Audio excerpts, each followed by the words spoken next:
ચાલો મિત્રો, આપણે આજે જાણીએ કે ગુજરાતીઓનો પ્રિય માવો કેવી રીતના બને છે.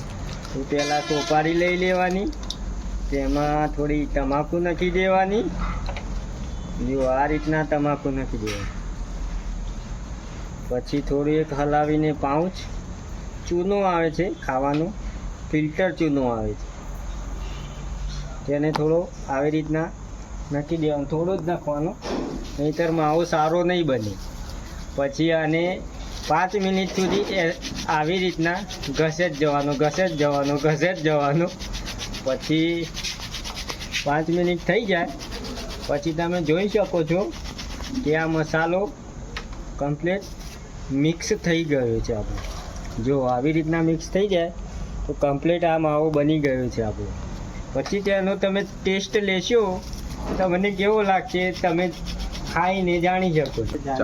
ચલો આપણે આને હાથમાં કાઢી દઈએ. પછી આ મસાલો આપણો તૈયાર થઈ ગયો છે.